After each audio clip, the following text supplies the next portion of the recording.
Every promo I saw for this movie essentially had to do with burning it all down.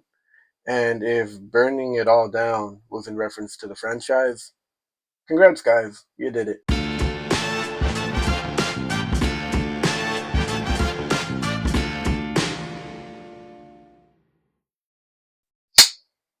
So Scream 7 is the latest entry in the franchise. This movie is directed by Kevin Williamson, who is the writer of the first Scream movie.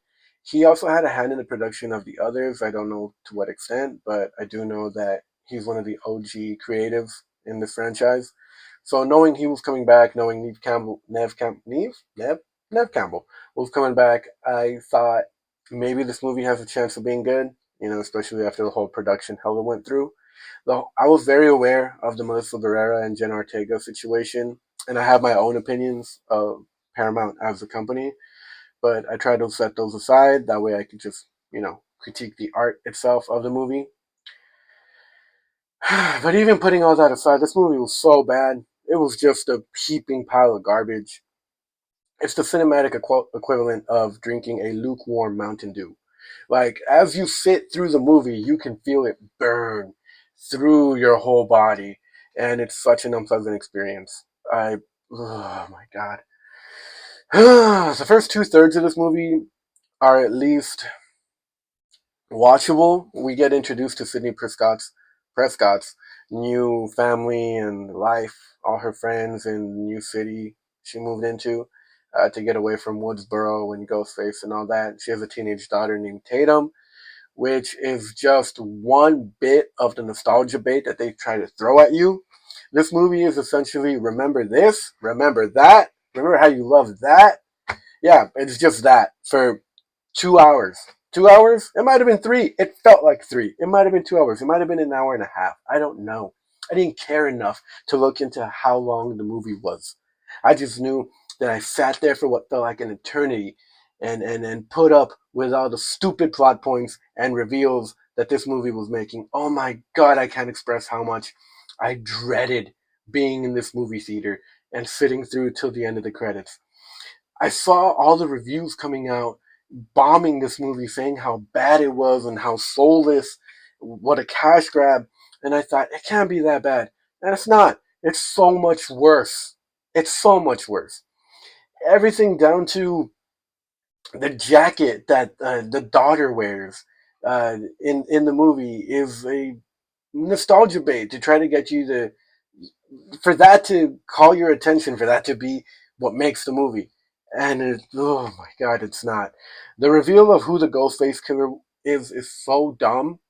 We get introduced to a whole bunch of new expendable characters who we know from the beginning are expendable characters from how little time we are given with them, how little character development they get. From the get go, we know who's gonna go. What's the point? I was so disappointed in Scream 6 because the story felt predictable. I felt like I knew who the killers were going to be. Maybe I didn't know the motive, I'll admit, but I knew who it was going to be. And that movie was slow paced. I thought, right? The Scream 3 is the lowest of the franchise for me. After that, it's Scream 6. I didn't know Scream 7 could be worse than both of those, at least in my opinion, for me. This movie pulls a reveal out of its ass, and it's like there's no way to know who the characters are going to be, the killers are going to be, because you don't get enough time with any of these characters. The movie is so miswritten that you don't get enough time with any of the new characters. Front and center is Nev Campbell, Sidney Prescott, her husband, her daughter. What a great family. Even timeline wise, it doesn't make sense that she has a 17-year-old daughter. That's beside the point. She has this family, she has a new life, she has things to lose. But once the killings start happening, you really don't care. If I can give a highlight of the movie, it's the kills. The kills are pretty gruesome, pretty gory. I'd say there are a couple in here that are the best of the franchise, but that's not enough to save a dumb story. I understand that some of these characters have plot armor on, and that's going to protect them from certain injuries and certain stab wounds. But to the extent that it goes, oh my god.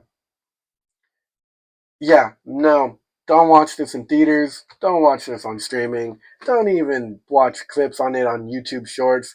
If that's the new movie in the algorithm, just start skipping through it. You're going to save yourself time.